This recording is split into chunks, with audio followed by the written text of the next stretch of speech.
일곱째 천사가 소리내는 날 그의 나팔을 불려고 할 때에 하나님의 그의 종 선지자들에게 전하신 복음과 같이 하나님의 그 비밀이 이루어지리라 하더라.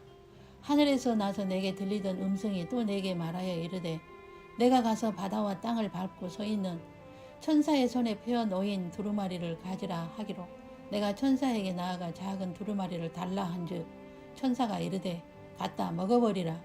내 배에는 쓰나 내 입에는 꿀같이 달리라 하거늘 내가 천사의 손에서 작은 두루마리를 갖다 먹어버리니 내 입에는 꿀같이 다나 먹은 후에는 내 배에서는 쓰게 되더라. 그가 내게 말하기를 내가 많은 백성과 나라와 방언과 임금에게 다시 애언하여야 하리라 하더라. 계시록 10장 7절로 11절 말씀입니다. 후 3년 반에 있을 신비를 보여주시기 위하여 요한에게 작은 책을 먹으라고 하신 것입니다. 예수님 편에서는 신비라고 하실 필요가 없지만 피조물의 인간은 이성이나 논리로도 이해할 수도 없고 소화도 할 수 없지만 예수님의 은혜를 입은 소수의 사람에게 알게 하시기 위해 주신 것이 신비입니다. 여섯째 나팔을 불고 일곱째 나팔을 불기 전에 보여주신 신비는 제3성전에서 두 짐승 세력이 가증한 짓을 할 것과 두 증인이 환난의 때에 어려움을 당하고 죽고 부활하여 공중으로 올라갈 것과 예루살렘 성전에 대한 신비를 보여주시기 위해 작은 책을 먹으라고 하신 것입니다.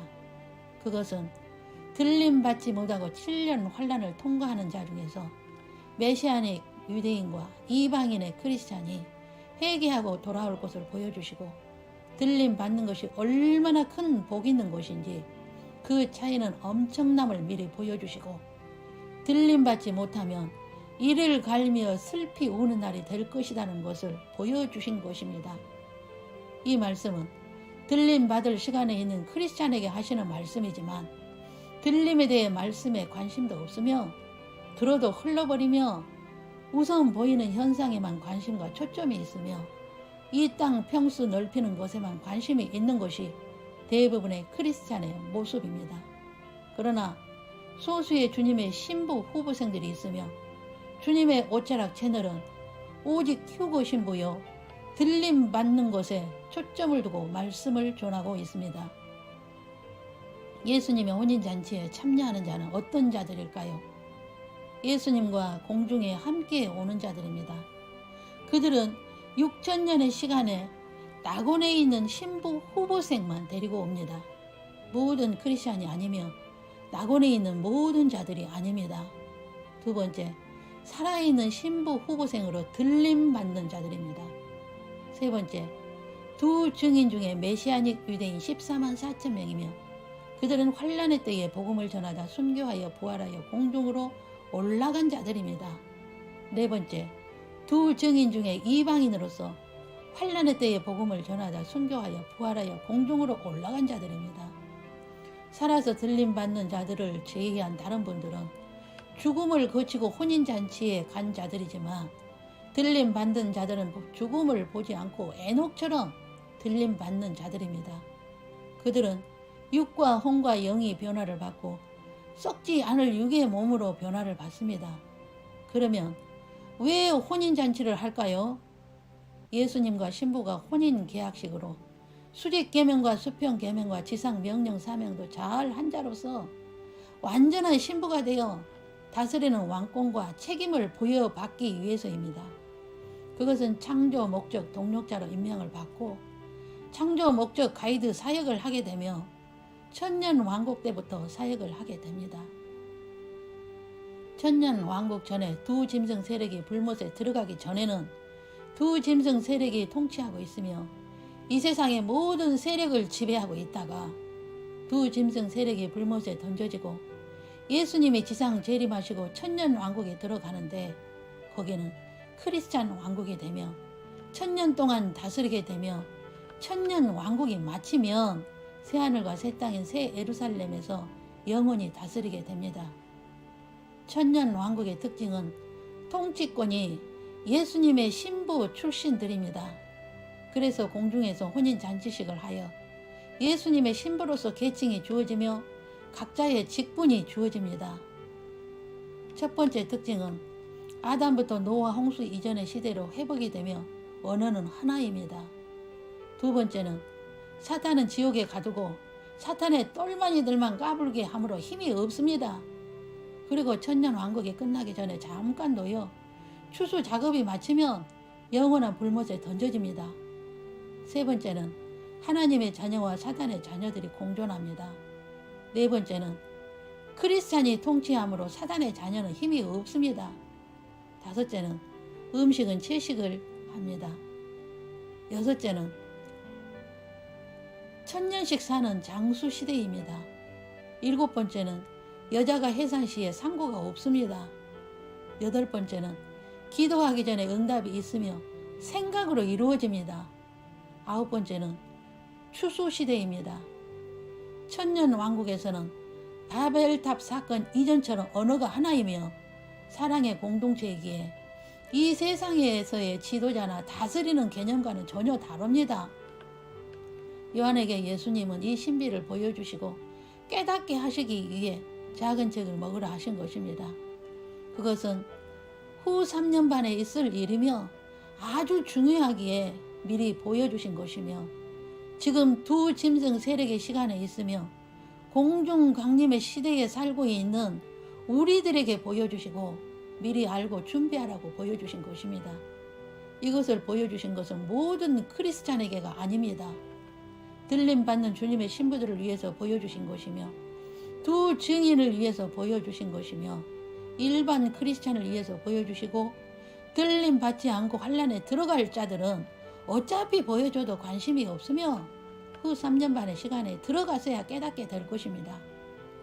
그리고 후 3년 반의 재앙이 있기 전에 요한에게 미리 보여주신 것이 있습니다. 예수님이 공중에서 보좌에 앉으신 모습과 네 짐승이 있는데 두 짐승의 세력을 이기고 들림받은 자들이 유리바다에 있으며 그들이 하나님의 검은고를 가지고 모세의 노래와 어린 양의 노래를 부르고 있는 모습입니다. 모세의 노래와 어린 양의 노래는 오직 들림받은 자들이 예수님 앞에서 부르는 노래이며 이들은 7년 환란을 겪지 않고 들림받은 주님의 신부들로서 6천년의 역사 가운데 가장 큰 은혜를 입은 자들입니다. 그리고 요한에게 두 번째 보여주신 것은 전 3년 반이 끝나고 후 3년 반에 들어가기 직전에 본 것은 예수님이 공중에서 내려오실 때 구룹 천사와 스랍 천사와 죽은 자들이 내려오는 것을 본 것입니다. 그리고 소수의 신부들이 살아서 들림받고 두 증인이 7년 동안 고생하다 혼인잔치에서 만나는 모습입니다. 이들 중에 가장 편한 그룹이 들림받은 신부들입니다. 이들은 짐승과 그의 우상과 그의 이름의 수를 이기고 벗어난 자들이라고 계시록 15장 2절에서 말씀합니다. 이들은 왜 6천년의 역사 속에서 쉽게 들림받게 하여 예수님 앞에서 모세의 노래와 어린 양의 노래를 부르게 하셨을까요? 예배와 경배와 찬양을 담당하는 예배 인도자들이며 예배 리더자들로서의 이들은 요한이 작은 책을 먹었으나 들림받은 자는 더 큰 책을 먹은 자들입니다. 실력이 있는 자들이며 더 많이 알고 영성이 더 강한 자이며 하나님의 신비를 바로 알고 창세전의 신비를 알고 창조 목적을 바로 알고 행하여 우수한 점수를 받은 자로서 예배 인도자이며 하나님의 신비의 말씀을 가르치는 자가 될 것입니다. 그리고 7년 환란의 모습을 공중에서 내려다보며 두 증인들의 고생하는 모습을 보고 마음 아파하며 중보 기도 사역을 하게 될 것이며 예수님의 허락하여서 천사를 파송하는 사역을 하게 될 것이며 혼인잔치를 준비하는 사역을 하게 될 것이며 두 증인 틈들을 격려하고 위로하며 칭찬하며 섬기는 사역을 하게 될 것이며 천년 왕국에서도 열심히 돕는 사역을 하게 될 것이며 천년 왕국의 프로그램을 짜고 바쁘게 도우미 역할을 하게 될 것이며 바쁘게 섬기고 중보하는 일을 하게 되므로 몸에 베어 들림받아 공중에서 그런 사역을 기쁨으로 하게 될 것입니다. 그래서 이들은 고생을 많이 안 하고 가장 쉽게 혼인잔치에 들어가는 자들입니다. 여러분, 이 얼마나 감사하고 흥분되는 일입니까?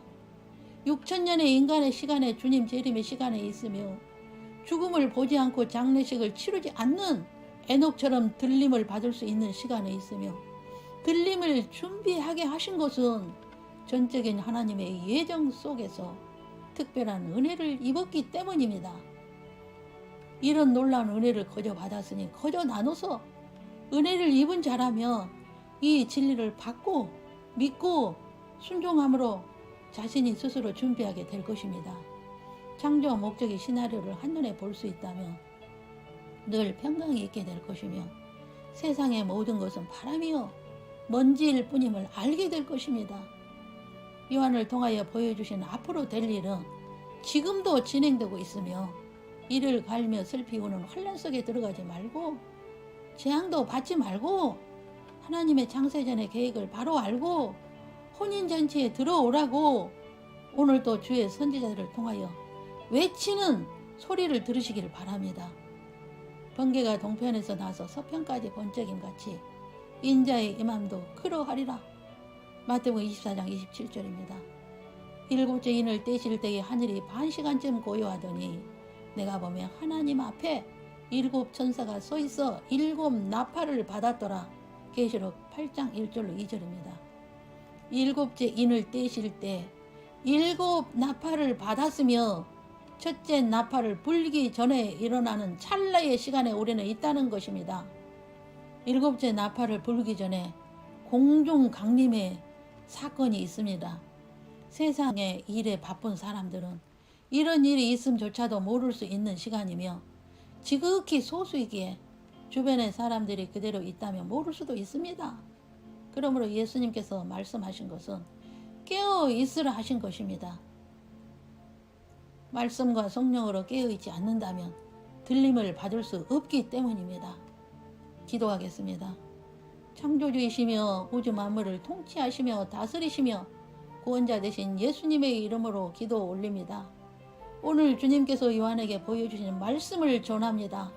작은 책을 먹은 후에 보여주신 일어날 일에 대한 말씀을 더 큰 책을 먹고 창세전의 신비와 천국의 신비와 하나님 나라의 신비와 불법의 신비를 알게 하사 공중 재림을 준비하게 하시고 계시록의 신비를 열어주시오니 감사합니다. 창조 목적대로 말씀이 성취되는 현장 속에 있게 하신 은혜에 또한 감사 올립니다. 이 세상의 모든 것은 배설물과 같음을 알게 하시고 공중 혼인잔치에 초점을 맞추게 하시면 오직 주님의 은혜입니다. 순식간에 있을 들림을 준비하여 말씀과 성령으로 깨어있어 문지기의 신랑이로다 맞으러 나오라는 음성을 들을 수 있는 주님의 신부 후보생을 주님의 옷자락으로 인도하시오니 감사합니다. 성령과 신부가 말씀하시기를 오라 하시는도다. 듣는 자도 오라 할 것이요 목마른 자도 올 것이요 또 원하는 자는 값없이 생명수를 받으라. 이 말씀을 들을 수 있는 귀가 있게 은혜를 베풀어 주시옵소서. 세세 무궁토록 영광을 받으시기에 합당하신 주 예수 그리스도 이름으로 기도 올립니다. 아멘. 주 예수 그리스도의 은혜와 하나님의 사랑과 성령의 교통하심이 들림받는 신부가 되어 혼인잔치에 들어가기를 사모하여 하나님 나라의 신비를 알고 불법의 신비를 알고 주님 재림을 준비하는 주님의 양무리 이해와 저들 가정 위에와 모든 삶 위에 영원토록 함께 계시기를 주 예수님의 이름으로 축원하옵나이다. 아멘.